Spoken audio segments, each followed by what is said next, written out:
si queden grabadas porque sí que me apetece escuchar y ver los posts de comunicaciones y las he escuchado nada, o sea, en diferido, veo un minutín y estaban hablando de investigación y demás, me parece muy interesante. Sí, y algunas, creo que tú no, pero que en Rebeca sí que salía como coautora de algunas de las publicaciones de las investigaciones que han enseñado. Puede ser, si han puesto de ejemplo alguna que, pues de las últimas que han publicado, pues es muy probable, sí. Sí, de Pilar y de Cristina. Mm. Sí, sí. Eh, es que además, me acuerdo una de Chris de Neuropilates, por ejemplo, que no sé si habrá puesto esta, luego lo veré en el vídeo, pero en esa sí que participamos, participamos esa parte luego de análisis de datos, por ejemplo.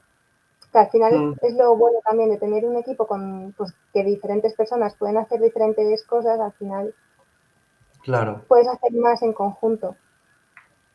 sí, al final es esa simbiosis que todos aportan, todos aprenden, todos se nutren. Sí, Laura, pues ya son y media, si te parece, comenzamos. claro, por supuesto. Vale. Buenas tardes a todos los asistentes, los que nos veis, tanto en directo como en diferido. Vamos a por las dos ponencias de la tarde de este segundo día del primer congreso en innovación en terapia ocupacional y rehabilitación integral.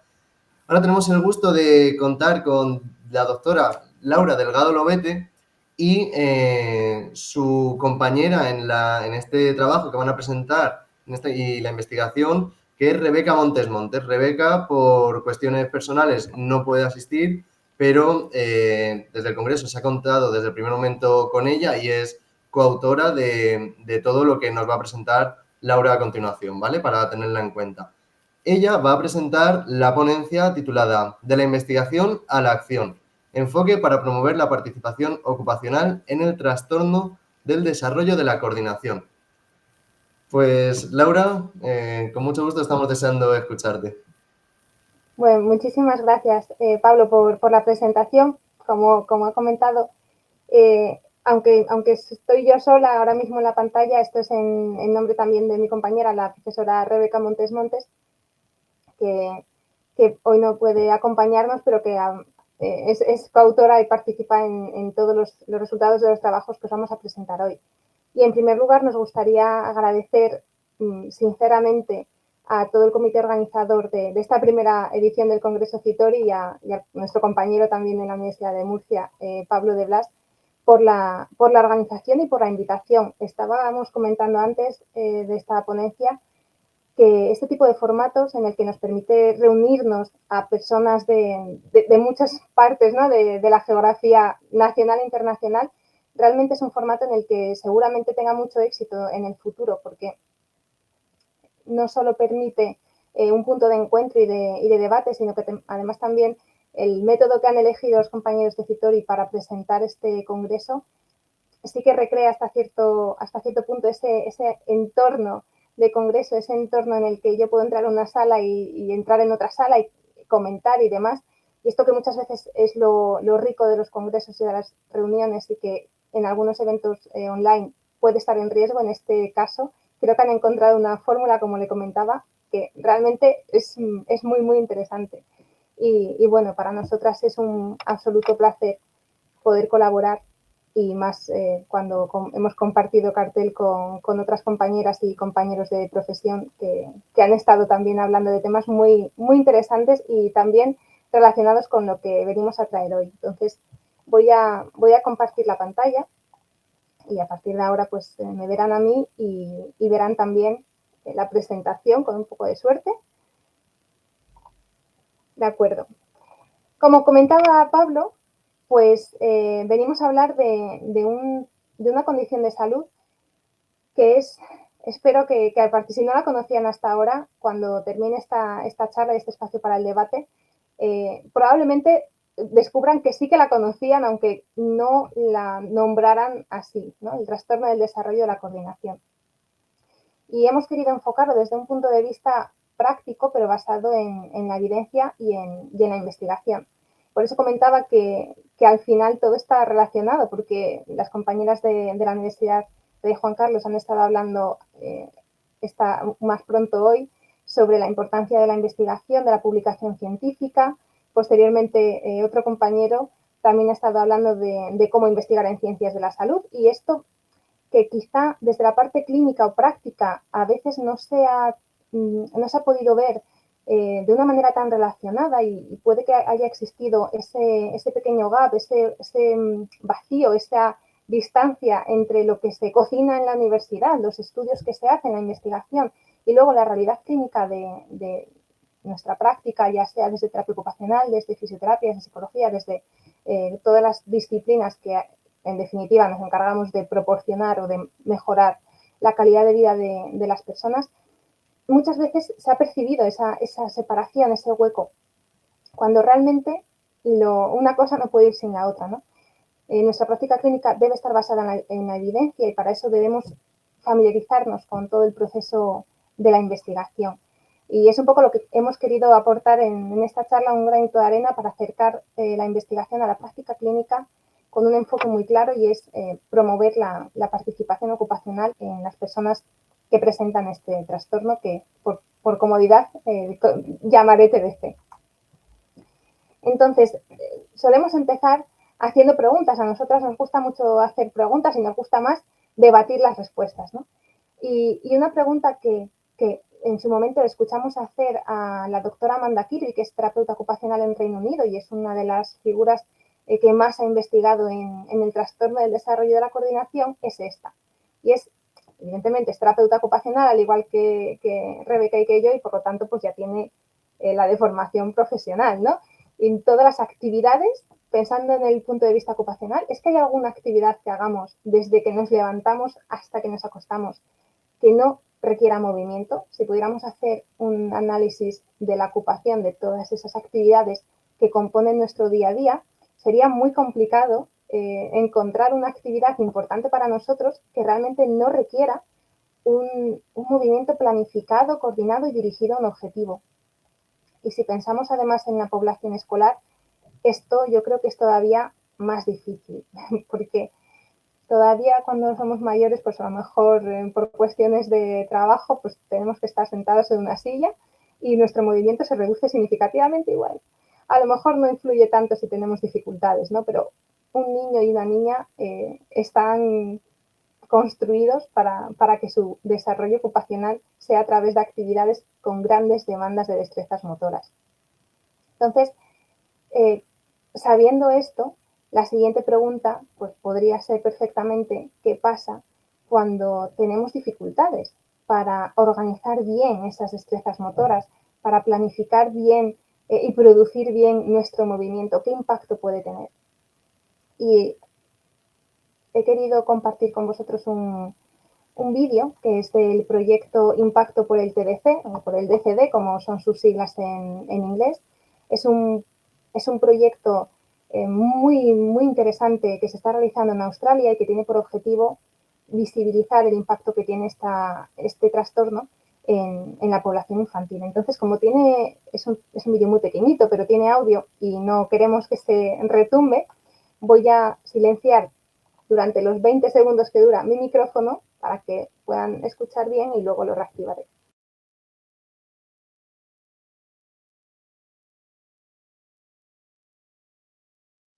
Sometimes I find it hard to move my body. Sometimes my pencil won't stay in my hand. Sometimes my body doesn't do the things others do easily. I wish I could understand.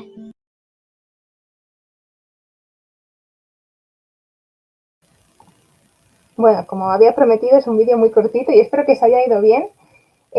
No voy a volver a poner el audio, pero sí que, bueno, quería que se escuchara, ahora lo voy a reproducir sin sonido, quería que pudierais escuchar las voces de los niños, ¿no? Porque siempre tiene otro matiz, no es lo mismo que lo explique una persona ajena a que lo explique los propios niños. Ellos mismos comentaban, a veces no puedo abrocharme bien, a veces el lápiz no se queda donde debería quedarse, no se queda en mi mano. No puedo hacer las cosas, las actividades, si os fijáis, ¿no? En los niños, no puedo hacer las actividades que otros niños pueden hacer con facilidad. Me gustaría que me entendieran. Bueno, estos son testimonios de niños que tienen TDC y que habréis visto que pues presentan una serie de dificultades muy características. Son niños y niñas sin ningún tipo de discapacidad intelectual, sin ningún tipo de problema aparente, que sin embargo son, como se conocía incluso anteriormente, son torpes. Pero es que no solo son torpes, ¿no? Y es mucho más allá de eso. Entonces, ¿qué evidencia hay respecto al trastorno del desarrollo de la coordinación y cómo la podemos utilizar para nuestra práctica y para intentar mejorar la calidad de vida de estos niños y de estas niñas? Y lo primero para ello es entender qué es el trastorno del desarrollo de la coordinación, qué supone, a quiénes afecta, cómo impacta, cómo se desarrolla y luego cómo se detecta y, por supuesto, cómo se interviene. Entonces, para esto, pues normalmente hablamos de las 5 Cs, ¿no? Contextualizarlo, entender que es un trastorno común, que es crónico, y esto es muy importante, como veremos, la coocurrencia que tiene y las consecuencias. Entonces, lo primero de todo, porque hubiera sido interesante hacer una encuesta antes de esta ponencia a todos vosotros y haceros unas preguntas muy sencillas, y la primera de todas ellas es si conocíais el TDC, si habíais oído hablar de él, ¿no? ¿Por qué digo esto? Porque es un trastorno que lleva reconocido en el principal manual de diagnóstico de trastornos mentales, DSM, desde los años 80 y que, sin embargo, especialmente en el contexto hispano y latinoamericano, es muy desconocido aún hoy, casi 40 años después. ¿Qué es el trastorno del desarrollo de coordinación? Lo primero es que es entender que es un trastorno motor del neurodesarrollo. También se le ha conocido, como veremos un poquito más adelante y debatiremos, por otros nombres como dispraxia o trastorno específico del desarrollo psicomotor, que antes se conocía así en la CIE. Y se define, según el DSM-5, se define como un retraso o dificultad en las habilidades de coordinación motora que aparece desde etapas tempranas y sin que exista una causa aparente para ello. Y aquí pongo en negrita, porque esto es importante, como criterio diagnóstico es necesario entender que este retraso o dificultad en las habilidades de coordinación motora, sin que exista causa aparente para ello, tiene un impacto significativo en el desempeño diario de las niñas y de los niños, especialmente en las actividades de autocuidado, académicas y de juego, que son, por otra parte, pues las principales ocupaciones durante la infancia. ¿A qué se debe el TDC? ¿Cuál es la etiología? Siempre nos interesa conocer la causa, lógicamente, porque en muchas ocasiones conocer la causa implica poder actuar sobre ella. Bueno, pues lamento no tener una respuesta clara para esta pregunta porque a día de hoy no sabemos cuál es la etiología 100% del TDC. Pero bueno, la neurociencia ha avanzado mucho y sí que sabemos lo siguiente. Sabemos, en primer lugar, que en el tándem persona-entorno ocupación / actividad / tarea, el elemento persona es determinante, pero no es el único, no es el único. ¿Esto qué quiere decir? Que al igual que sostenemos desde las teorías de los sistemas dinámicos, sí que es verdad que las niñas y niños con TDC presentan una serie de características neurofisiológicas diferenciadoras. Tienen diferencias, por ejemplo, en las estructuras y funciones cerebrales relacionadas con el movimiento y con el procesamiento de estímulos sensorimotores. Sabemos también que tienen, por ejemplo, tienen la corteza del área motora y premotora significativamente más delgada que los niños y niñas con desarrollo típico, tienen déficits en las funciones ejecutivas y probablemente tengan déficits en los modelos internos de control motor. Se está estudiando ahora mismo si además esto responde a una causa genética, porque, por ejemplo, se están haciendo ahora algunos estudios sobre niñas y niños con TDC, se está estudiando también a sus madres. Y luego veremos porque esto es especialmente interesante. Entonces, tenemos unas personas con unas características neurofisiológicas y neurobiológicas específicas, pero por sí solo esto no es garantía de que se desarrolle un TDC, ¿no? Yo cuando explico en clase del TDC hablo de la lotería genética. Tú puedes tener muchas papeletas para desarrollar TDC y puede no tocarte la lotería, puede que no termines de desarrollarlo, porque para que se desarrolle en esa primera ventana de la etapa infantil entre los 0 y los 5 años, aunque tú tengas muchas papeletas, tienen que darse otra serie de circunstancias para que al final desarrolles el trastorno. Y esas otras circunstancias es ese tándem maravilloso entre la ocupación y el entorno y, sobre todo, práctica y oportunidades de práctica. ¿Qué quiero decir esto?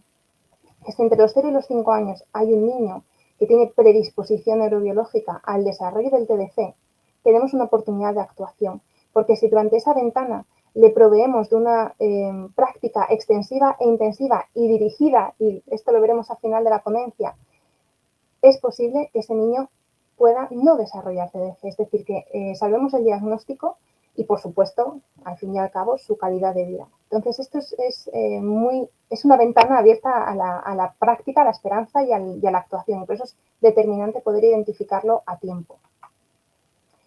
Más contexto. Como les decía antes, es posible que hayan ustedes pues, coincidido con niñas y con niños con trastorno del desarrollo y la coordinación, y lo más probable, sobre todo si ejercéis en España, es que no tuvieran diagnóstico, hayan llegado a vuestras manos y no tengan un diagnóstico aparejado. También es posible que hayáis encontrado esta sintomatología clínica, este cuadro clínico, bajo otros nombres como dispraxia, como síndrome del niño torpe, como incluso disfunción de la integración sensorial o trastorno psicomotor. Y esto es porque este trastorno, este cuadro clínico, ha recibido muchos nombres a lo largo de la historia, lo cual no ha puesto nada fácil la investigación y sobre todo la práctica clínica. Como comentaba antes, el TDC se incluyó por primera vez en el DSM en la versión revisada de la tercera edición del DSM en el 87. Es decir, a partir del 87, toda persona que de una manera u otra estuviera relacionada con el abordaje de trastornos del neurodesarrollo, especialmente de este cuadro clínico, tenía ya una definición operativa estandarizada y una nomenclatura estandarizada, trastorno del desarrollo de la coordinación.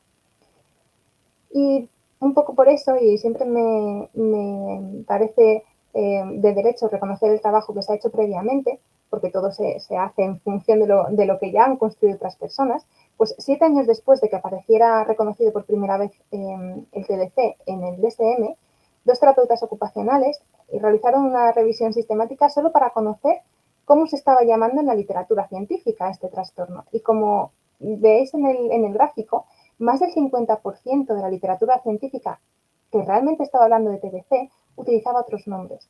Solo menos de un 10% hablaban de TDC, utilizaban el nombre correcto. La mayor parte hablaban de síndrome del niño torpe. Podéis imaginar la dificultad entonces para reunir la información relevante para la práctica clínica, porque cada uno lo llama un poco como quería. Esta situación tenía unas graves consecuencias para la investigación y la práctica, y por eso, un año después, en el 95, se celebró el Consenso de Londres, que reunió a investigadores, terapeutas ocupacionales, pediatras, neuropediatras, incluso familias, ¿no?, de niñas y niños con TDC. Y en esta reunión, en este congreso, se consensuó que a partir de ahora debían todos aquellos utilizar la nomenclatura oficial, que es trastorno del desarrollo de la coordinación. Así que 10 años después, otras terapeutas ocupacionales volvieron a repetir la revisión que habían realizado Misiones y Polatajo en el 95 y, bueno, ahora sí, más del 50% se hablaba de TDC. Con lo cual la tendencia es positiva. Sería muy interesante, ya que han pasado casi 20 años, pues sería muy interesante replicar este estudio a ver qué está pasando en la actualidad. Yo creo que saldrían unos resultados muy buenos. Y bueno, ya los últimos datos que tenemos respecto a la contextualización diagnóstica del TDC son de 2013 con la 5ª edición del DSM y en el 2022 con la última edición de la Clasificación Internacional de las Enfermedades, que también se sube al carro del Consenso de Londres, un poquito tarde quizá, pero bueno, mejor tarde que nunca, y ya por fin también lo reconoce como trastorno del desarrollo de la coordinación en vez de como trastorno específico del desarrollo psicomotor. Y esto es muy importante, ¿no? Y esto es algo que tenemos que celebrar y que por eso también siempre queremos comentar.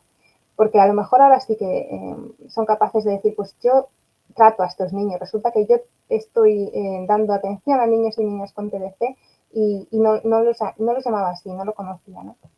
Entonces, hablar un lenguaje común nos aporta una serie de ventajas que son fundamentales a la hora de poder aplicar una intervención precisa y de calidad.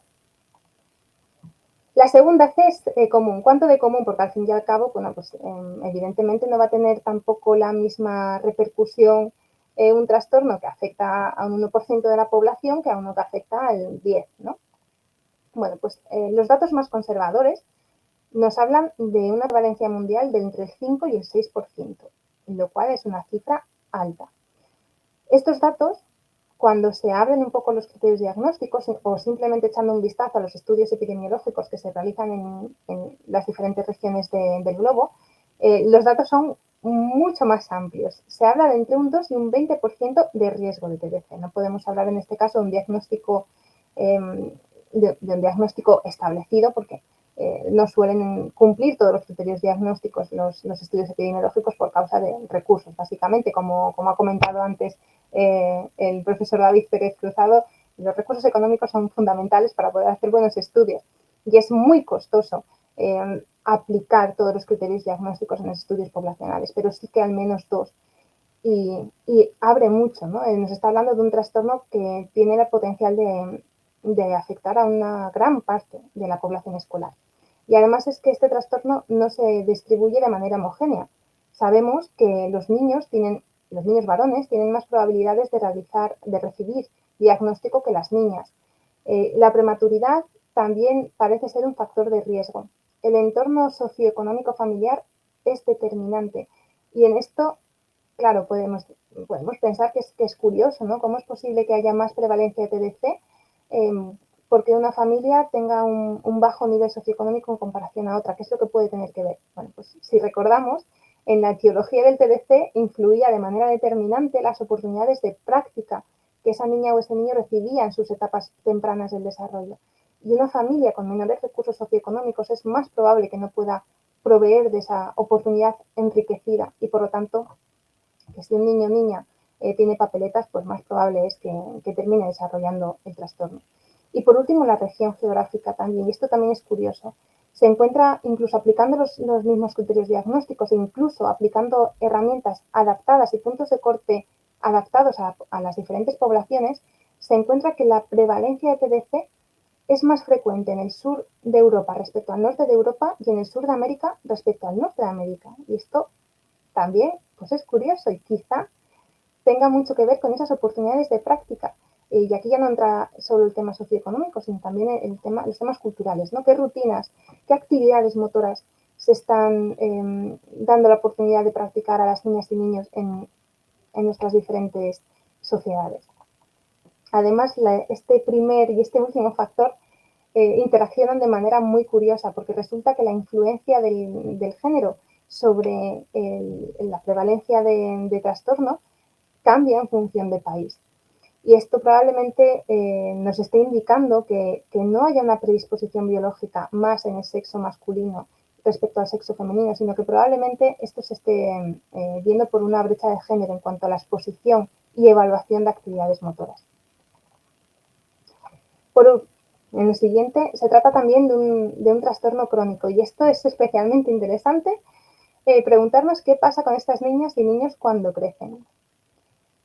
Y al contrario de lo que se pensaba en un inicio, al igual que en el resto de trastornos del neurodesarrollo, esta frase que también es de la doctora Amanda Kirby, que como comentaba anteriormente, es una de las estudiosas en Europa con más experiencia en TDC. Ella se ha estado especializando en los últimos 15-20 años en el estudio del TDC en población adolescente y adulta, porque resulta que no crecen fuera de ello, resulta que no se les va con la edad.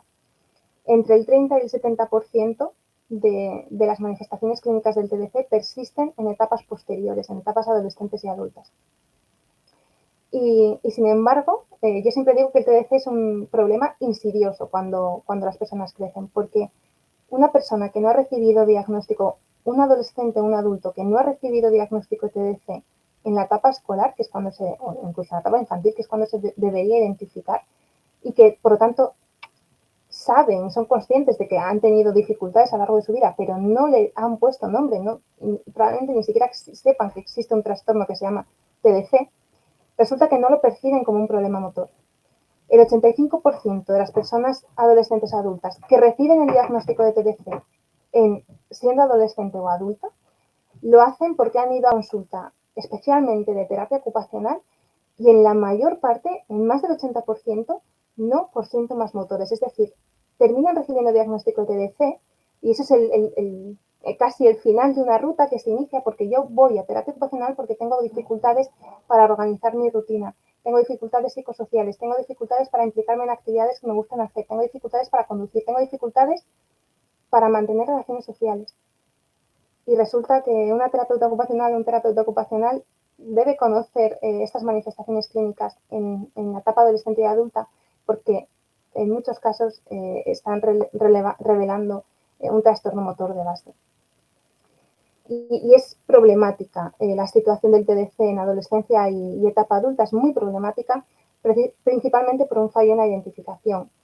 En primer lugar, porque no existen protocolos, y menos en España, aunque ahora con la publicación de los protocolos diagnósticos y terapéuticos de neuropediatría esperamos poner un cambio a esta situación. El desconocimiento general del TDC en nuestra sociedad tampoco ayuda. Y por último, porque muchas veces, como comentaba antes, se desconocía que era un trastorno crónico y por lo tanto no íbamos a pensar que un adolescente con una problemática X pudiera tener TDC porque ya no lo tendría que tener. Además, los adolescentes y adultos que crecen sin diagnóstico de TDC, aun teniéndolo, como decía antes, este trastorno no conlleva para nada una discapacidad intelectual, presenta el mismo rango intelectual que la población general, incluso también con altas capacidades y demás. Entonces, ¿qué pasa? Pues que cuando somos adolescentes y adultos ganamos control y ganamos poder sobre en qué actividades participamos. Muchas veces han desarrollado estrategias de compensación y, por supuesto, no van a implicarse en actividades deliberadamente que les supongan una dificultad, porque esto es algo que ninguno hacemos por lo general. Y esto deriva en que su sintomatología motora pasa muy desapercibida en la adolescencia y etapa adulta, se camufla muy bien y, sin embargo, el problema persiste. Concurrencia. Bueno, citando a la investigadora Kaplan, ya en el 98 ella decía que si hablamos de trastornos del neurodesarrollo, la concurrencia es la regla más que la excepción. Es decir, es más probable que si nos encontramos con un peque que tenga un trastorno del neurodesarrollo, lo más probable es que además de regalo tenga otro. La concurrencia del TDC es, sobre todo, con el trastorno por déficit de atención y hiperactividad. Entre el 50 y el 80% de las niñas y niños con TDC o con TDAH también presentan TDAH o TDC, respectivamente. En cuanto a otros trastornos de neurodesarrollo muy frecuentes, en el caso del TEA, la prevalencia de TEA en niños y niñas que tienen TDC está en torno al 4%. En la población general es bastante menos, en torno al 1%, 2%. Sin embargo, más del 80% de las niñas y niños con TEA también presentan dificultades de coordinación motora. Es decir, no es una relación de concurrencia bilateral como sí que ocurre en el TDAH. Y además, entre otros trastornos del neurodesarrollo con mucha concurrencia con el TDC, nos encontramos el trastorno específico del lenguaje, los trastornos de aprendizaje y demás. Pero especialmente los que han acaparado más la atención de la investigación ha sido especialmente el TDAH, porque es una concurrencia muy alta, muy, muy alta. Y de hecho, incluso se ha llegado a plantear si no serían más bien dos manifestaciones clínicas diferentes de un mismo trastorno del neurodesarrollo de base. Es decir, que a lo mejor resulta que lo que estaba pasando es que había un único trastorno del neurodesarrollo y en algunos casos tendía más a una manifestación hiperactiva, de inatención o de descoordinación motora. Y como esto es algo que se ha estado planteando y ocupando, como digo, investigaciones, bueno, pues también quería trasladar esta respuesta, que esta respuesta parece que sí que la tenemos. Y los últimos estudios, especialmente los estudios de neuroimagen, que han ayudado mucho a intentar responder a esta pregunta, pues nos parecen indicar que no, que realmente se tratan de dos trastornos diferentes con mecanismos neurológicos específicos y una combinación no aditiva. ¿Y esto qué quiere decir? Que cuando ocurren los dos, si os fijáis, no es la suma del TDAH y el TDC por separado, sino que además presentan una serie de mecanismos neurobiológicos diferentes. Y esto al final también es importante porque un niño con TDAH y un niño con TDC van a responder de manera diferente a la intervención. Y ya terminando la imagen general, esa fotografía del TDC, quería hablar un poco de las consecuencias que tiene este trastorno, que van mucho más allá del área motora, mucho, mucho más allá. En primer lugar, están muy documentadas las consecuencias físicas y fisiológicas. Las niñas y niños con TDC tienen mayor riesgo de menor participación en actividades físicas, lo cual conlleva un mayor riesgo de desarrollar sobrepeso, obesidad y, por supuesto, grasa corporal, una peor función cardiorrespiratoria, peor forma física en general, muy importante, un mayor riesgo de déficits óseos, y esto puede acarrear y acarrea en la mayor parte de los casos consecuencias negativas durante etapas posteriores de la vida. Y estas alteraciones neurobiológicas muchas veces persisten. Por lo tanto, a nivel físico y fisiológico, las consecuencias del TDC revisten gravedad. Pero probablemente las consecuencias más insidiosas y con más dificultades de abordaje son las consecuencias psicosociales. Como decía, el TDC trasciende el área motora. ¿Por qué? Porque estos niños y estas niñas son perfectamente conscientes de las dificultades que tienen para su vida diaria y muchas veces no saben por qué. Estos niños perciben que tienen menos apoyo social, tienen menos recursos personales por lo general, tienen menor autopercepción, una autoestima muy, muy baja. Y esto lleva en muchas ocasiones a la aparición y desarrollo de conflictos interpersonales con otras niñas y niños de su misma edad. Y a la larga, ¿esto que conlleva? Pues muchos problemas internalizantes, especialmente depresión, ansiedad y estrés. De hecho, estas consecuencias del TDC sobre la salud mental de las niñas y de los niños es tan grave y tan persistente que se han desarrollado marcos teóricos específicos para intentar entenderlo, ¿no? Y uno de los que más evidencia están acumulando es la hipótesis de estrés ambiental, que precisamente propone estas múltiples rutas que llevan siempre a la aparición de problemas internalizantes y siempre empiezan por unas pobres destrezas de coordinación motora. Y esto especialmente se detona en la etapa adolescente y adulta. Los problemas de salud mental que aparecen en adolescentes y adultos con TDC son lo más prevalente, mucho más que los problemas de coordinación directamente. Acarrean una peor calidad de vida, la aparición de problemas de salud mental, pero la investigación también parece arrojar buenos datos a este respecto, y es que si somos capaces de facilitar que estas niñas y niños durante las etapas previas desarrollen una buena capacidad de respuesta al estrés, es decir, una buena resiliencia, va a actuar como un factor protector. Por lo tanto, es fundamental, de nuevo, ¿no? Todos los caminos llevan a la pronta identificación del TDC. Y ahora un poco lo más interesante desde el punto de vista, y me disculpo por ello, que también es de formación profesional, pero desde el punto de vista de terapia ocupacional, es decir, ¿qué consecuencias tiene esto para el día a día de estas personas, para su actividad, para su participación? ¿Qué consecuencias tienen para mi rutina, ¿no? Para hacer las cosas que me gustan hacer o que necesito hacer o que se esperan de mí que se hagan. Bueno, pues en 2011 una terapeuta ocupacional hizo una primera revisión sistemática sobre la investigación en este sentido. ¿Por qué? Porque la mayor parte de los estudios habían estado centrando en el impacto en las funciones y estructuras corporales, pero no en las actividades y participación. Y esta es la primera vez en 2011 donde se reúne esta información. Y como veis aquí, realmente era muy importante conocer esto, porque resulta que sí que había un impacto, y había un impacto muy grande. El 73% de las niñas y niños con TDC tenían restricciones en la participación del juego, y casi lo mismo en las actividades relacionadas con la educación. Bueno, en actividades deportivas más de la mitad, pero incluso, y contrariamente a lo que quizás se puede pensar en un inicio, es que casi la mitad de las niñas y niños con TDC tenían dificultades muy significativas en actividades básicas de autocuidado, como manejar cubiertos o vestirse, pero es que, claro, tiene toda la lógica del mundo. Si yo no soy capaz de coordinarme bien, es muy difícil que yo me pueda vestir bien. Y vestir bien significa vestirme bien, ¿no? O sea, que esté la camisa bien abotonada, que yo me pueda poner los zapatos izquierdo en el pie izquierdo y derecho en el pie derecho, que los calcetines estén bien posicionados, que no me ponga la pata al revés, que me maneje bien con los cubiertos y no se me caiga la comida. Y ahora podemos entender mejor por qué este trastorno tiene tanto impacto a nivel psicosocial, porque si yo no soy capaz de comer bien en el comedor de mi colegio, mis compañeros se van a dar cuenta. Si yo no soy capaz de seguir una redacción o de cortar, utilizar las tijeras en clase para cortar los dibujos y hacer la actividad que me pide mi maestra, eso lo voy a saber yo, lo van a saber mis compañeros. Y además no voy a poder jugar en el recreo con ellos y mis juegos van a estar muy limitados, porque a todos nos gusta hacer las cosas que se nos dan bien. Y si algo no se nos da bien, sobre todo cuando somos pequeños, es muy probable que al final de tanto intentar lo dejemos por imposible. Y se pierde un montón de oportunidades de exploración ocupacional.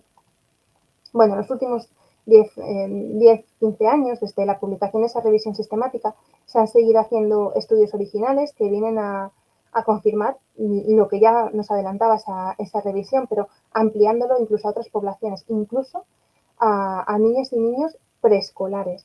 También presentan dificultades. Y ya no solo es en el desempeño, ¿no? Esto lo inició las investigadoras neerlandesas Van der Linde y Marina Schumacher, y luego hemos ampliado precisamente, entre otras, Rebeca Montes Montes y yo misma aquí en España. También hay dificultades en el aprendizaje de estas actividades de la vida diaria. Entonces, esto tiene un gran impacto en la participación. Quería mencionar muy brevemente los estudios que se han hecho en Holanda y aquí en España, porque han explorado precisamente la diferencia entre las dificultades de desempeño y las dificultades en la participación, que normalmente unas van asociadas a otras, pero no siempre es el caso. Bueno, en Holanda y aquí en España evaluamos 23 actividades diarias con una gran demanda de coordinación motora, por ejemplo, untar un sándwich o ponerme los calcetines o secarme después de ducharme o jugar con los legos o pegar papeles con una barra de pegamento o jugar con las tijeras o dibujar o saltar a la comba, ¿no? Y lo que se vio es que respecto a una población con desarrollo típico, todos los niños y niñas con TDC mostraban dificultades en todas estas actividades a nivel de desempeño, es decir, lo hacían peor.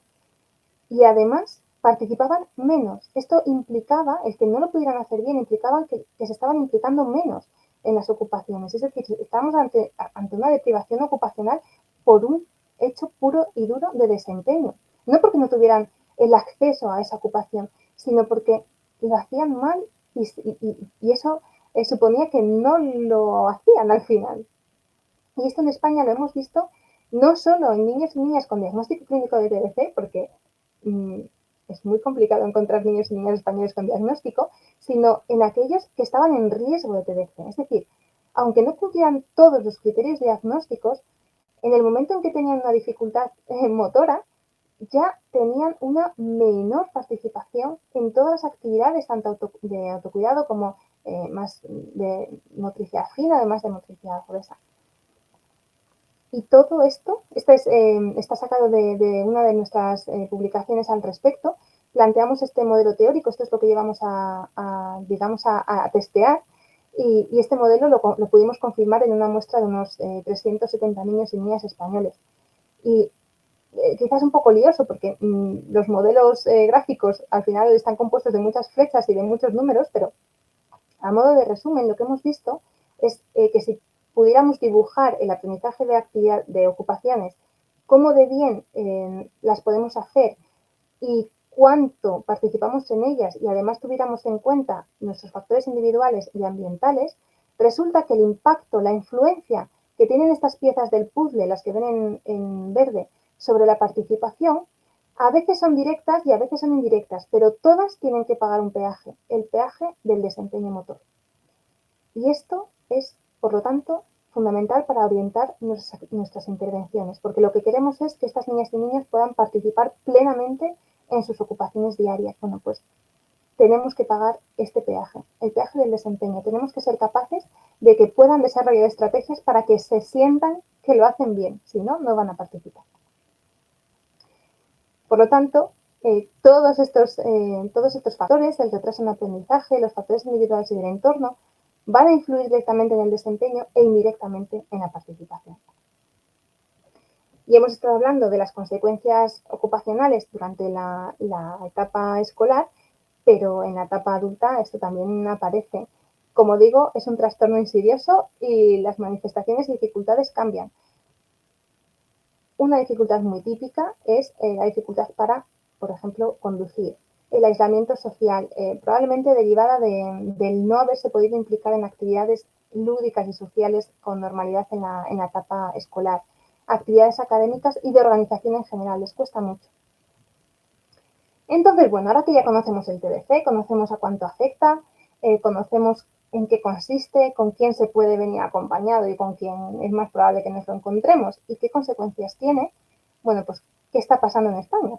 Que es mi país, lo primero que yo me pregunté, bueno, ¿y qué estamos haciendo aquí, no? Bueno, pues en este caso yo siempre cito a las compañeras Raquel Plata y Garbiñe Guerra. ¿Por qué? Porque ellas fueron las primeras personas que yo he encontrado en España que lanzaron esta pregunta, que quisieron hablar por primera vez del trastorno del desarrollo de la coordinación en un boletín dirigido a profesionales sanitarios, ¿no? Ellas ejercían en aquel momento en el País Vasco, ambas, y lanzaron esta pregunta en 2009 y hablaban, ¿no?, de qué está pasando. O sea, deberíamos tener, según datos del DSM-4, porque por aquel entonces era el que estaba vigente, según los datos del DSM-4, deberíamos tener al menos, solo en Álava, deberíamos tener 1000 casos y no había ninguno. No había ninguno. Y ellas mismas decían, esto es alarmante, esto es un problema y esto nos debe preocupar porque no estamos detectando los casos con TDC. Pero bueno, han pasado ya pues unos cuantos años, han pasado ya 15 años. Entonces, bueno, la situación ahora, ¿cómo está? Este artículo se publicó en Anales de Pediatría en 2018 y es un estudio epidemiológico sobre cuántos trastornos del neurodesarrollo se estaban diagnosticando en atención primaria en Galicia. Bueno, pues el TDC, que ni siquiera parecía Disculpa, Laura. denominado. Sí, perdón. No se ve la diapositiva. Estás haciendo referencia a un estudio, imagino que está en una diapositiva, pero se ve en blanco. Ah, vale. Prueba a pasar y volver atrás. Voy a volver a compartir y me confirmáis. Vale. ¿Ahora? Ahora sí. Vale, perfecto. Muchísimas gracias, Pablo. Menos mal que estás ahí pendiente. Nada, perdona. Ya puedes seguir. No, Gracias. de verdad, muchas gracias. Bueno, pues como comentaba, en este estudio, que ni siquiera estaba, mira que hemos hablado antes, la importancia de hablar, de conceptualizar bien, ¿no? Si no se conceptualiza bien, no se puede politizar bien ni se puede intervenir. Bueno, pues hablan de trastornos de habilidades motoras, pero sabemos que se refieren a TDC por la clasificación del DSM. Pues estaba diagnosticando un 1%. Si recordamos, lo que deberíamos esperar encontrar, al menos, es del 5%. Y estamos hablando de un 1%. Y si se fijan en los intervalos de confianza, no es que digamos, o sea, entre el 0,5 y el 1,7. O sea, no estamos llegando ni al 2%, ni siquiera en el intervalo de confianza al 95%. Bueno, ¿qué pasa? Porque, venga, vale, la clínica, ¿no? Este es un estudio puramente clínico, es decir, se están cogiendo los datos del Sistema Gallego de Salud, del Servicio Gallego de Salud. Vale. La investigación, ¿qué está pasando en los estudios? Muchas veces vamos a la vanguardia. Bueno, pues os traigo 2 estudios epidemiológicos grandes, importantes, que se han hecho en Cataluña y en las Islas Baleares hace muy poco y que están publicados en revistas de impacto y que hablan de trastornos del neurodesarrollo y esperaríamos encontrar aquí, pues por lo menos, una prevalencia más ajustada a la realidad, ¿no? Bueno, pues es que ni siquiera los evaluaron. Utilizaron herramientas para identificar TDAH, TEA, trastornos específicos del aprendizaje, trastornos específicos del lenguaje y ni siquiera buscaron TDC. Claro, no puedes encontrar lo que no buscas. Si no hubieran utilizado si no hubieran valorado los criterios del TDAH, tampoco hubieran encontrado prevalencia de TDAH. Entonces es que ni siquiera se está teniendo en cuenta en las investigaciones epidemiológicas en nuestro país. Por eso, entre otras cosas, bueno, como he dicho, Rebeca y yo empezamos a estudiar el TDC para nuestras tesis doctorales en 2016. Entre 2016 y 2021 realizamos nuestras tesis doctorales. En primer lugar, nuestro objetivo fue, en primer lugar, tener herramientas para identificar el TDC, porque no estaban, las herramientas que se estaban utilizando en el resto del mundo no las teníamos en español y no teníamos puntos de corte en España. Entonces dijimos, bueno, nuestra idea inicial era ir directamente a conocer cómo era el impacto ocupacional en España de los niños con TDC Pero como pues dijimos, pues tenemos que dar un paso para atrás. Entonces, lo primero que tenemos que hacer es tener las herramientas aquí. Y esa fue la tesis doctoral de Rebeca. Y yo puedo utilizar, una vez que ella ya dijo, pues aquí tenemos las herramientas y las puedo utilizar, las podemos utilizar porque al final hemos trabajado en conjunto todos estos años, para ahora sí, lo siguiente que hay que hacer es, bueno, pues ahora que sabemos identificarlos, pues vamos a ver cuántos hay. En total, entre nuestros estudios hemos evaluado a más de 800 escolares españoles. Y los datos de prevalencia que hemos encontrado son estos. Entre el 8, 9 y el 15%. Es decir, entre 1 y 4 estudiantes de educación ordinaria, porque entre nuestros criterios de selección para los estudios queríamos ser muy conservadoras y decimos, bueno, sabiendo que hay una gran concurrencia con el TDAH, vamos a quedarnos solo o vamos a considerar como positivo, no como positivo de bueno, sino como criterio, como diagnóstico, como persona que cumple diagnóstico, solo aquellos que no tengan ya un diagnóstico previo de trastorno del neurodesarrollo. O sea, que esta cifra realmente probablemente es mayor, porque aquí no están incluidos los niños y niñas que ya tenían diagnóstico de TDAH, por ejemplo. Y esto es muchísimo, muchísimo. Entre 1 y 4 estudiantes de nuestras clases. Y están pasando totalmente desapercibidos. Se les está, por lo tanto, privando de recursos que les pueden ayudar, de una intervención que les pueda ayudar. Esto es una ventana que requiere realmente atención. Entonces, ahora ya que sabemos de qué estamos hablando, ¿no? Y a cuánta gente está afectando en nuestro país y además de una manera totalmente invisible, pues como decía al principio, a mí me gusta plantear preguntas. Entonces decimos, ¿hacia dónde podemos dirigirnos? ¿No? Y en nuestro caso lo vemos muy claro. Tenemos 4 líneas de actuación prioritarias. En primer lugar, aumentar la visibilidad del TDC en España. Esto es fundamental. Además, en 2 líneas fundamentales que consideramos que deben de ser nuestros principales aliados, el pediatra y los maestros. Fundamental. En muchos congresos donde hemos ido y hemos hablado del TDC, hemos ido a congresos de educación, hemos ido a congresos de pediatría, hemos ido a congresos del ámbito más de infancia en general, no solo de neuropediatría.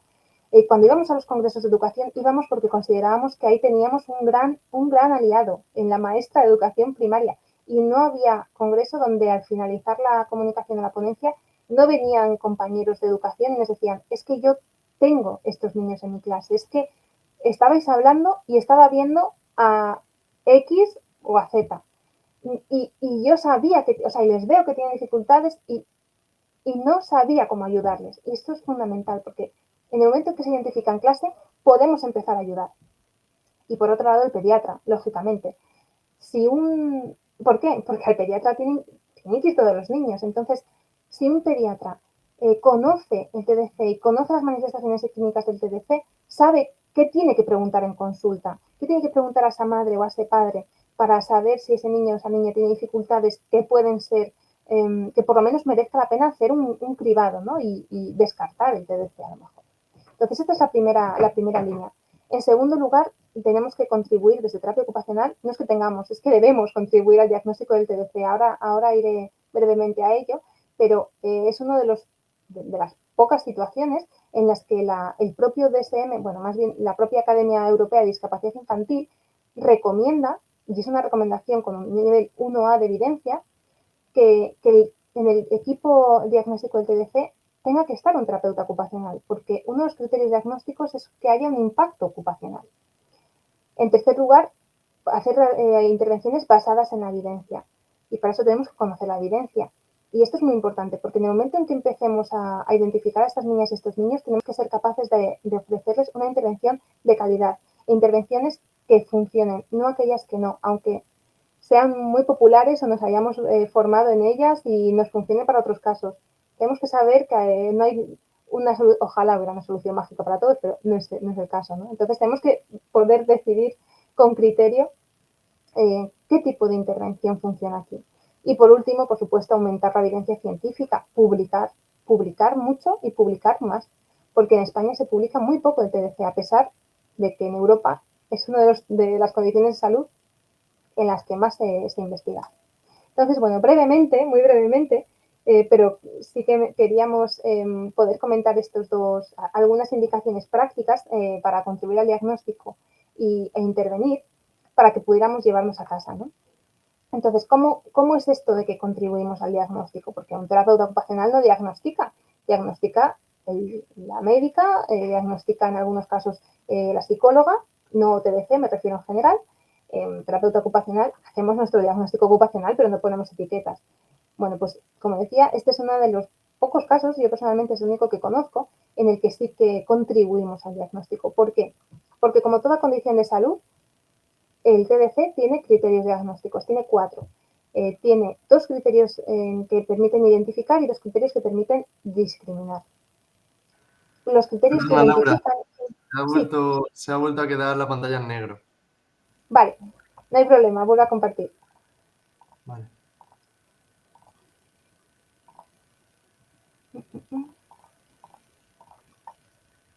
Vale, ¿ahora? Ahora sí. Perfecto, muchísimas gracias, Pablo. Como comentaba, además esto es importante verlo porque es más fácil entenderlo. Tenemos 4 criterios diagnósticos. Los 2 primeros hacen referencia a esos déficits en las habilidades de coordinación motora y no nos podemos quedar ahí, sino que tenemos que ver si esto supone una restricción, una restricción a la participación, ¿no? Una limitación en el desempeño.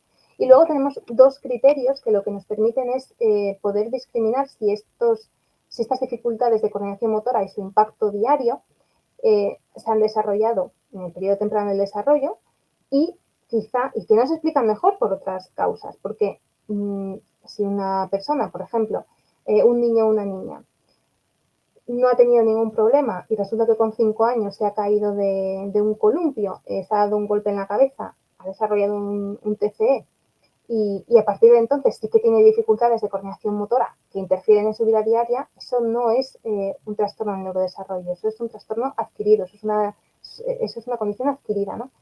Y por lo tanto no podemos estar hablando de TDC, o si tuviera un daño cerebral adquirido, etc. Y bueno, efectivamente, pues en esos 2 primeros criterios diagnósticos que saltaba a la vista son en los que podemos y debemos intervenir, ¿no? Porque como decía, esto ya se ha publicado. Y como tenemos que formar parte de los equipos de diagnóstico, tenemos la responsabilidad, por lo tanto, de conocer esos criterios y de saber cómo valorarlos de manera responsable. Queríamos decir a este respecto que precisamente para valorar el criterio B, como parte de, como os había comentado antes, pues lo primero que tuvimos que hacer en nuestras investigaciones fue tener herramientas, ¿no? Entonces, ¿qué hicimos? Desarrollamos las versiones españolas de las principales escalas que se utilizan para valorar el criterio B, que es el cuestionario DCDQ y el cuestionario DCD-DailyQ. Y desarrollamos también los puntos de corte para población española. Y estos están de libre disposición, son de acceso gratuito y son muy sencillos de aplicar. Entonces, esto es una herramienta que ya tenemos a nuestra disposición y que debemos utilizar. Contribuir al diagnóstico va a favorecer, va a ser determinante para identificar precozmente y, por lo tanto, para intervenir de manera temprana. Y hemos visto que esa ventana entre los 3 y los 5 años es determinante, con lo cual tenemos que saber identificarlo para poder intervenir. ¿Y cómo intervenimos? Que es la otra línea que brevemente quería comentar y ofrecer respuestas y estrategias prácticas. Bueno, pues partiendo de la evidencia científica, no queda otra. ¿A qué me refiero con evidencia científica? ¿Qué nos está diciendo la evidencia científica?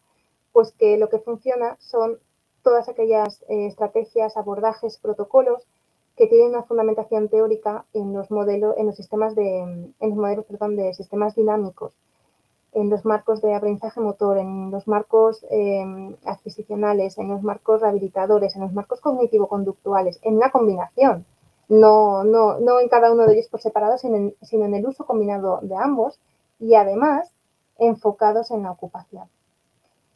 Es decir, que si queremos que mejoren la participación y el desempeño, tenemos que aplicar terapia ocupacional. Tradicionalmente, me imagino que aquellos que hayan tenido la oportunidad de intervenir en infancia o en neurología también, estarán familiarizados con estas dos grandes clasificaciones, ¿no? Los abordajes de intervención bottom-up o los abordajes de intervención top-down, ¿no? Que son como las clasificaciones más generales de las intervenciones. Los bottom-up, como su nombre sugiere, pues aunque nuestro objetivo final sea mejorar el desempeño, nos enfocamos en la mejora de las funciones y estructuras, mientras que en el top-down directamente vamos a trabajar la actividad y la participación. Bueno, pues lo que nos está diciendo la evidencia de manera inequívoca es que lo que funcionan son los abordajes top-down. Los abordajes bottom-up en estos casos no tienen impacto, no suponen un cambio sobre el desempeño y participación de las niñas y de los niños. Y para ello podemos apoyarnos en las guías de práctica clínica que desarrolla cada cierto tiempo la Academia Europea de Discapacidad Infantil. La versión más reciente se publicó en 2019, con lo cual la nueva tiene que estar a puntito de salir del horno. Y solo para que como un ejemplo que yo cuando lo vi, pues la verdad es que dije, joder, pues es un buen reflejo, ¿no? Del impacto o de la importancia que tiene la terapia ocupacional en todo el manejo diagnóstico, de valoración y de intervención del TDC, porque de estos 11 autores, que son los autores de estas guías de práctica clínica, 11 de los 11, 6 son terapeutas ocupacionales y algunas de ellas de reconocidísimo prestigio más allá del TDC, como es Helen Polatajo, a la que quizá algunos conozcáis como una de las autoras de la medida canadiense de desempeño ocupacional. Bueno, pues esta misma guía de práctica clínica nos indica las principales características de los enfoques que sí que tienen evidencia a nivel 1A y que son aquellos top-down o orientados a actividad o participación. ¿Y cuáles son los ingredientes de un enfoque, por lo tanto, que debemos utilizar en TDC? Bueno, pues tienen que ser centrados en el cliente, es decir, significativos para la persona, orientados hacia un objetivo ocupacional, es decir, no a mejorar la fuerza muscular o el rango articular, no a que consiga un agarre con una fuerza de 5/5, sino a las actividades y participaciones tal cual, es decir, a que el niño se pueda pintar las uñas si es lo que quiere, ¿no? Porque lo habremos hecho centrado en el cliente. Que una niña quiera subirse a bicicleta y poder montar en bicicleta. Ese tiene que ser nuestro objetivo, no mejorar la coordinación de los miembros inferiores, no, no, lo que queremos es que se suba a la bicicleta y que vaya en bicicleta, que coma sola, que juega al fútbol, lo que ella quiera, pero el objetivo tiene que estar enfocado en la ocupación. Tienen que ser intervenciones que luego se enfoquen o más bien se tengan en consideración la tarea específica y el contexto específico. Es decir, si el objetivo es que Grace monte en bicicleta, tendremos que trabajar con la bicicleta de Grace en el contexto de Grace siempre que sea posible. Y además tendremos que pedir que participe activamente. No son intervenciones pasivas. Y por lo tanto tampoco van a estar orientadas a la normalidad, sino a la funcionalidad. Es decir, adaptemos, compensemos lo que haya que adaptar y lo que haya que compensar. Y por último, si lo que queremos es transferencia y generalización del aprendizaje, que por supuesto que es lo que queremos, vamos a necesitar a otro gran aliado que es la familia. Es fundamental, porque nosotras vamos a estar con estas niñas y estos niños 1 hora a la semana, quizá 2. ¿Dónde van a estar? ¿Con quiénes van a estar el resto del tiempo? Con sus madres, con sus padres, con sus maestras. Y lo que necesitamos es que hagan un aprendizaje intensivo y que nosotros solo les demos las pautas para que luego ellos puedan practicar intensamente en su vida diaria y solo así conseguiremos que realmente haya un cambio en el desempeño. Es decir, pues terapia ocupacional. Algunos enfoques específicos, concretos, con nombre y apellidos, que tienen evidencia. El entrenamiento específico de tareas, incluyendo escritura, que es un problema muy frecuente, el entrenamiento de tareas neuromotoras y sobre todo este enfoque, que en España espero que se esté dando a conocer cada vez más. Ya ha habido una edición de formación en este enfoque, que es la orientación cognitiva al desempeño ocupacional diario o COOP. Y bueno, yo siempre digo, a mí no tenéis que creer a quien nos está hablando. Tenéis que ver la bibliografía. ¿Qué dicen los estudios? Bueno, pues los estudios dicen esto, que aquellas niñas y niños con COOP no solo mejoran el desempeño, en primer lugar cambian la neuroplasticidad de las niñas y de los niños con TDC, provocan cambios a nivel de estructuras y funciones en la corteza cerebral, es una pasada. Y, por supuesto, mejoran el desempeño, la participación y, además, permiten transferir y generalizar el aprendizaje.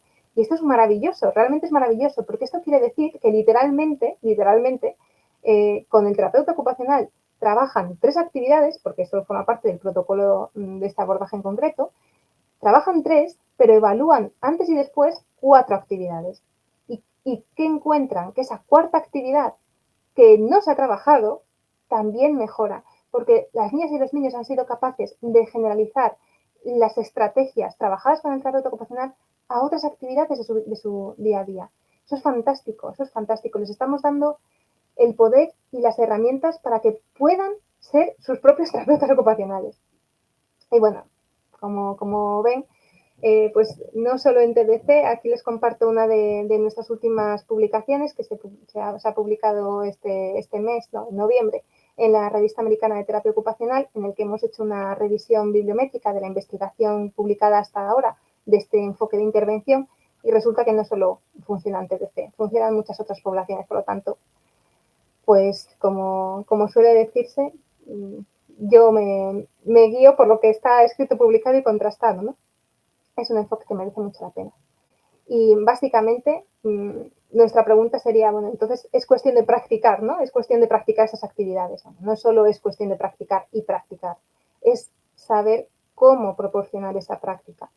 Y para ello son fundamentales tener bien estructurados estos 4 ingredientes, hacer un buen análisis del desempeño, utilizar estrategias cognitivas enfocadas a la ocupación, adaptar, ser un experto adaptador de actividades, e instruir a las personas en que se puedan autoinstruir de manera verbal, porque esto les va a permitir, bueno, activar una serie de rutas en su sistema nervioso central que, cuando están dirigidas a una actividad en concreto, van a facilitar mucho su propia automonitorización. Algunos datos de interés para la intervención, porque cuanto más conozcamos, pues más fácil es que luego podamos adaptar nuestra propia intervención. Bueno, pues, ¿qué podemos esperar? Hemos dicho que tenemos que decidir o tenemos que contar con las niñas y con los niños para establecer los objetivos de intervención. Bueno, pues es interesante conocer cuáles son los objetivos más elegidos. No debería sorprendernos que mayoritariamente lo que les interese sea mejorar su juego y su ocio. También alrededor de un tercio de los objetivos también están relacionados con la productividad, especialmente con la educación.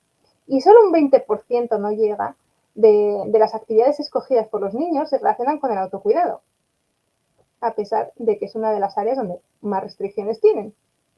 Entonces, esto tenemos que... A mí me ha dado mucha tranquilidad y libertad también, porque yo, como terapeuta ocupacional, pues evidentemente me preocupa, ¿no? Si una niña o un niño no se puede vestir solo, pues es un objetivo que yo hubiera facilitado.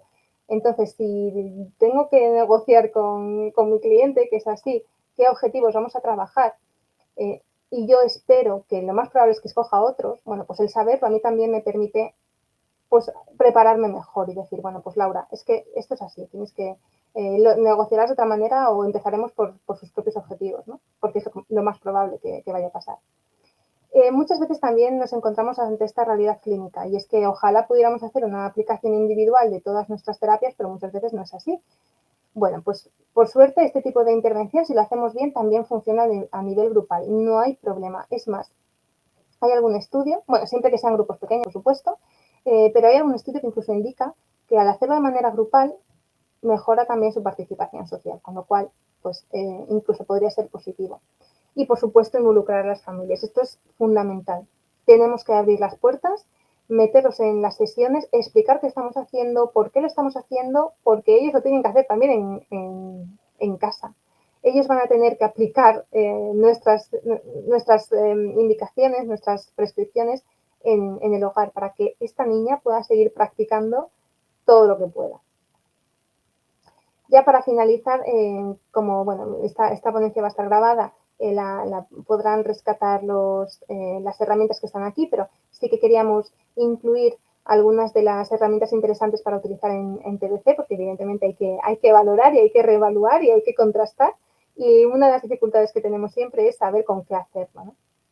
Aparte del DCDQ que ya hemos comentado, hay algunas herramientas conocidas quizá, como la ya mencionada medida canadiense de desempeño ocupacional, y una que espero que se dé más a conocer, que es la Performance Quality Rating Scale, que realmente ayuda mucho. ¿Y cómo evaluamos y monitorizamos los objetivos? Pues alguna también resultará familiar, como es la GAS, y una pregunta que siempre resulta complicada, por lo menos a priori, de entender, que es cómo puedo yo medir la generalización del aprendizaje que ha tenido mi usuario. Pues una de las estrategias que se están utilizando ahora, como les adelantaba antes, es simplemente, pues vamos a trabajar 3 objetivos, pero vamos a evaluar 4. Vamos a valorar 4 antes y después de la intervención, aunque solo trabajemos 3, y de esa manera podremos inferir una generalización.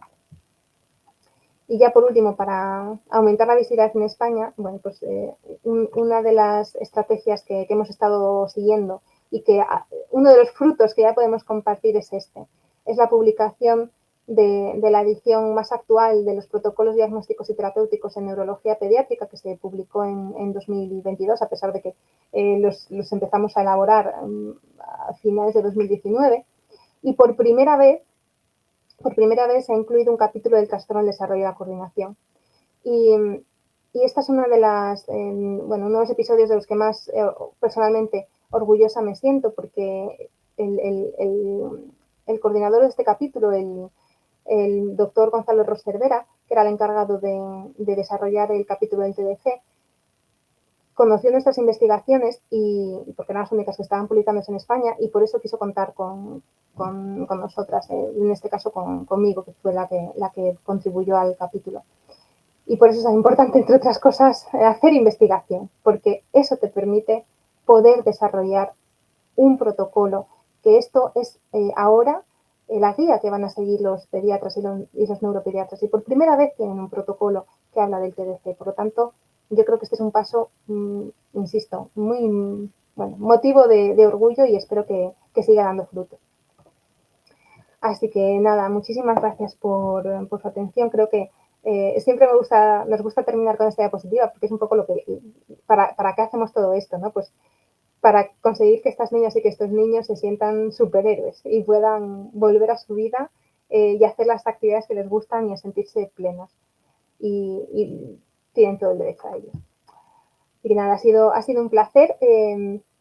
Hemos querido facilitaros un listado de algunas referencias bibliográficas por si quiere, para quienes quieran ampliar un poquito más, conocer los estudios y demás, que se puede descargar en ese código QR.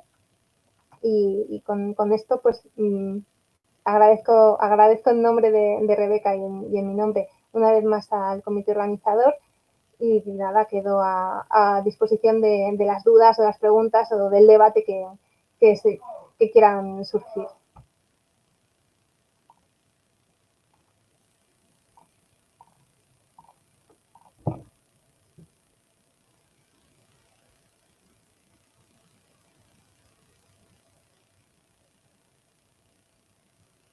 De parte del comité, felicitarte porque ha sido una ponencia excelente, la verdad. Creo que nos vamos con un montón de herramientas. Aparte de dar visibilidad y quizá muchos de nosotros conocer un trastorno que no conocíamos, además nos has aportado un montón de herramientas que creo que son súper útiles para nuestra práctica clínica.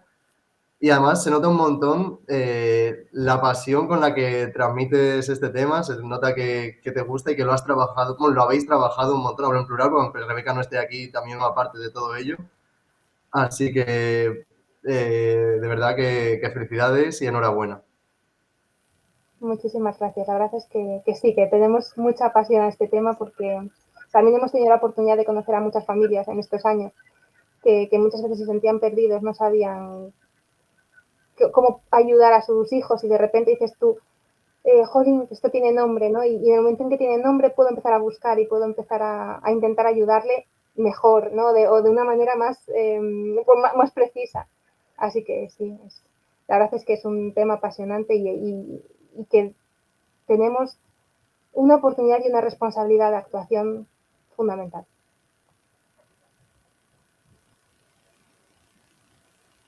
Sí, como dices, es un campo clave para los terapeutas ocupacionales. Ya se ha visto a lo largo de tu ponencia que creo que son clave para mejorar la calidad de vida y la funcionalidad, la autonomía de las personas que tienen este trastorno. Así que ojalá todos esos casos reciban la visibilidad que deberían de tener y puedan recibir un tratamiento adecuado.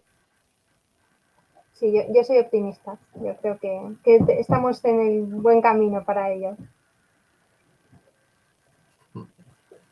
¿Alguien tiene alguna duda? Si queréis compartirla por el chat, Laura os lee.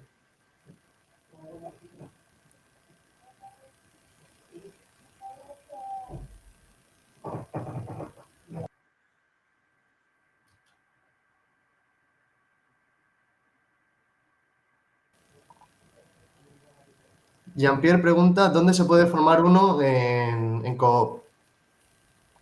Bueno, es una muy buena pregunta, porque desde luego, a mí cuando me preguntan, pues, por ejemplo, las alumnas que tenemos en el grado en terapia ocupacional, ¿dónde me empiezo a formar después? Porque tenemos la suerte de que tenemos unas alumnas súper, además, muy metidas en la responsabilidad de querer seguir formándose.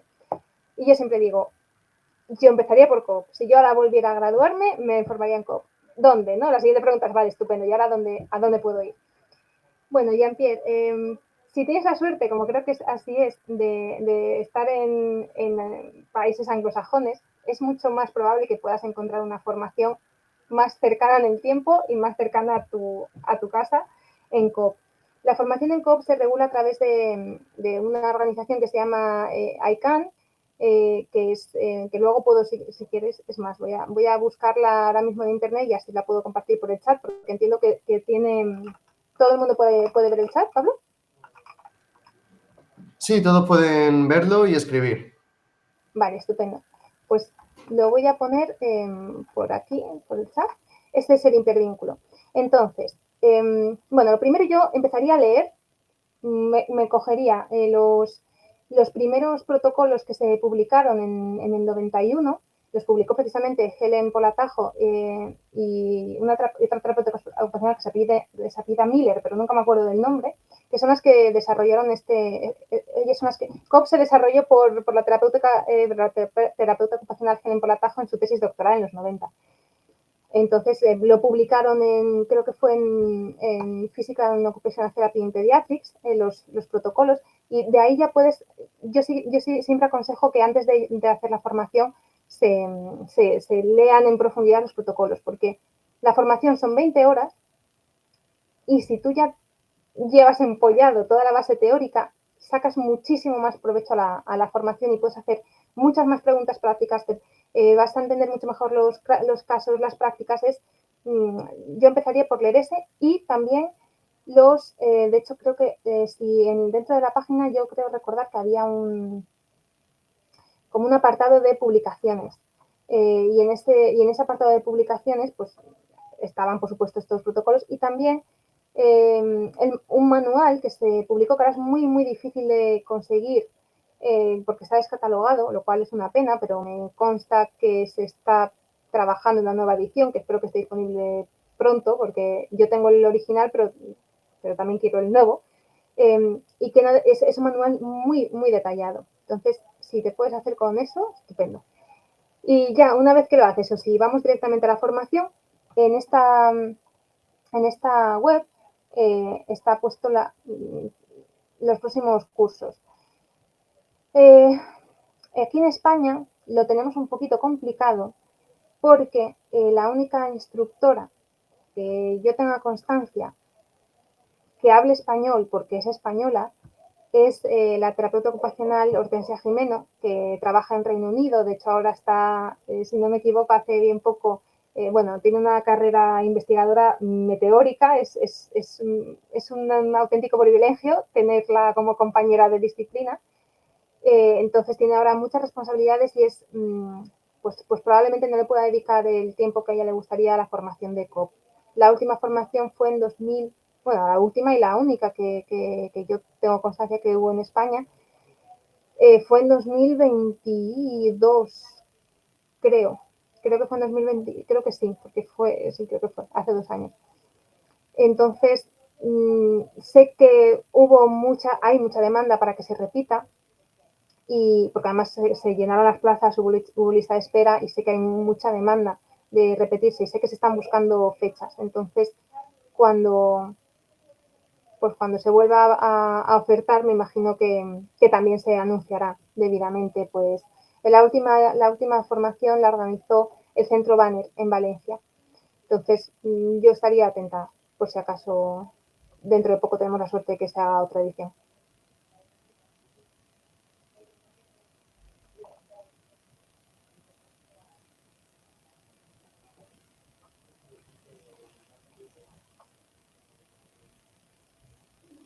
Creo que hay alguien que está escribiendo también, así que voy a esperar por si hay alguna pregunta más.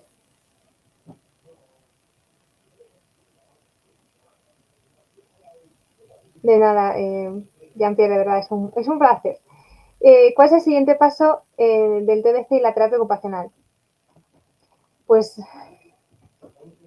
yo ahora mismo seguir aumentando la visibilidad y la formación de terapeutas ocupacionales. Ahora mismo ese sería, o eso es lo que por nuestra parte nos gustaría seguir contribuyendo a que cada vez más terapeutas ocupacionales lo conozcan, porque en el momento en que lo conoces puedes intervenir, si no lo conoces no podemos actuar sobre ello, y darles la información sobre en qué abordajes merece la pena formarse, por ejemplo, ¿no? Y mientras tanto, si yo no puedo formar formalmente en COOP, desde luego puedo estudiar su metodología y sus bases e intentar aplicar alguno de sus principios, en saber cómo utilizar las herramientas de valoración. Realmente ese sería el primer paso en respecto a la formación, en formar en cuanto a la aplicación de las herramientas diagnósticas, porque nos hemos dado cuenta en estos años en los que hemos hecho formaciones en abierto, divulgativas y demás.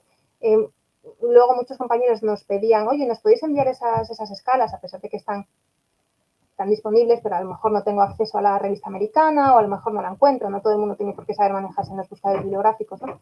Entonces nos las pedían y nosotras siempre las hemos compartido a quien nos la ha solicitado, pero luego nos dábamos cuenta, cuando teníamos la oportunidad de volver a coincidir con algunos de ellos, que a pesar de que son muy sencillas de interpretar, claro, son muy sencillas de interpretar si sabes cómo hacerlo, ¿no? Y si nadie te lo explica, pues a lo mejor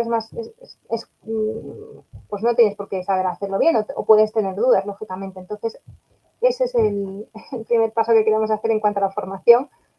Cómo utilizar estas escalas y cómo utilizar algunas de las herramientas de análisis del desempeño que podemos utilizar y que son mucho más rápidas que a lo mejor un análisis del desempeño en mucho más detalle, aunque perdamos esa parte de información, pero que muchas veces es la realidad clínica. No tengo 5 horas para hacer un análisis de desempeño, entonces tengo que saber cómo hacerlo.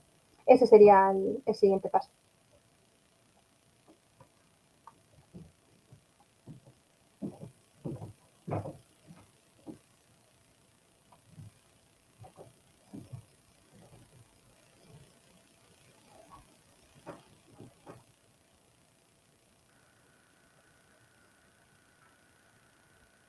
Vale, parece que no hay más preguntas. Así que, si os parece, damos por concluida esta magnífica ponencia. De nuevo, agradecer de parte del Congreso, tanto a Rebeca como a ti, vuestra participación, vuestra ponencia y la manera en la que lo habéis transmitido, que creo que ha sido muy, muy útil, muy visual y muy atractiva para todos los asistentes. Así que muchísimas gracias y enhorabuena. Muchas gracias y enhorabuena por el Congreso. Muchas gracias. A los asistentes, os recuerdo que luego a las 7 tendremos la última ponencia del día de hoy, que será la ponencia titulada El proceso suicida desde una mirada ocupacional, que la impartirán Sara Arellano, Luciana Cobre y Lourdes Piccinelli, que forman parte del equipo Entropía de Argentina. Estáis todos invitados y os animo a verla. Que tengáis muy buena tarde. Un saludo. Hasta luego.